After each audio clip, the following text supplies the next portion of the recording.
And switching gears here, more bad news for Boeing's troubled 737 MAX jets. A new computer problem has been found in that particular plane that'll further delay its return. The flaw was discovered by FAA pilots conducting tests during a flight simulator. So joining us to discuss this latest development, Jamie Finch. He's the former director of family affairs over at the NTSB. Jamie, always appreciate you being with us here to lend some expertise. Sure.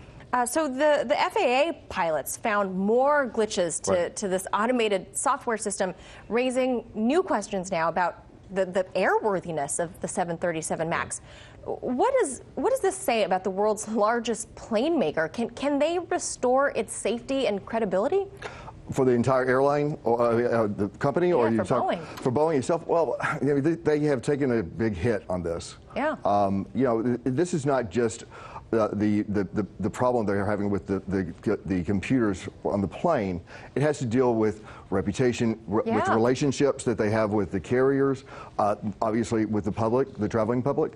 So people are very nervous about, they're going to be looking at them and finding out what they're going to be flying on now. They're going to be very concerned. People ever thought about that before. No, exactly. You just book your ticket and you go.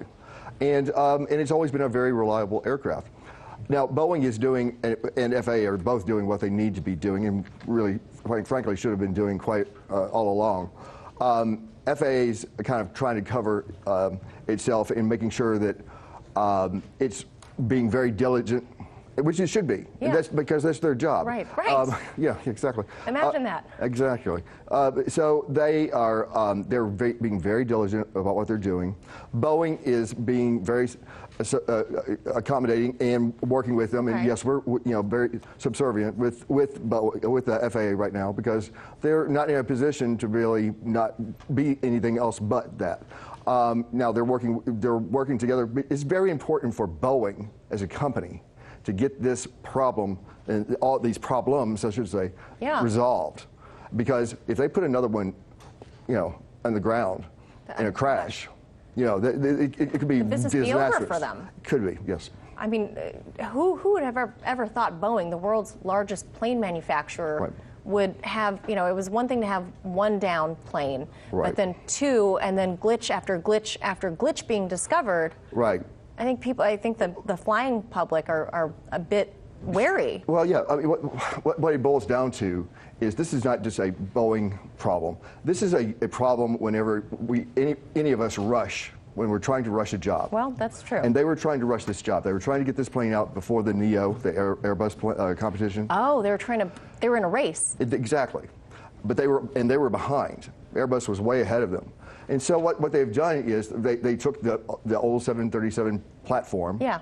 And they just readjusted it. Yeah, exactly. Decades. But they moved the bigger engines. They had to move the engines forward. Now you've changed the center of gravity of the entire aircraft, and then now they have to have this computer program to keep the nose up. So you see where it all kind of cascades and brings us into the problem. It's all rushed to market. Exactly. And so they are. They rushed for this, and while they were trying to beat Airbus, what they have really done is they've created opportunities for not just Airbus, but China. They're coming out with their own commercial airline aircraft that's going to compete with the A320 and the 737. So it's going to go head to head with these planes, and then Mitsubishi Holy cow. in Japan. This is the same thing. Wow. Yeah. Talk about unintended consequences. So the agency, the FAA that is, says that the computer flaws pose a serious risk and need to be rectified. Obviously, that's going to delay any return, if there is one, another 6 to 9 months. Bad timing for everybody during the summer. I mean, what are people going to do about the flights that have been canceled or delayed? Or they can't get to where they need to go. The people are very mad. And the people that they complain to and they talk to are the airlines. And the airlines are very mad, and so they're talking to Boeing. And that's why you're starting to see compensation talks going on between the airlines and Boeing. And now that where there were 400 and something pilots, they're now coming in on that, and they want compensation because they're not able to be out there flying and so forth. And it's cut into their income. Oh wow! Yes, this is a domino effect. Exactly. Jamie. Exactly. And so and there's also the cost of storing these planes and having them parked in these parking lots. I mean, it is huge amounts of money, and so Wow. Boeing, you know, this could be a very, very expensive fix. yeah, and they've got to do. And of course, now they've run into this second problem.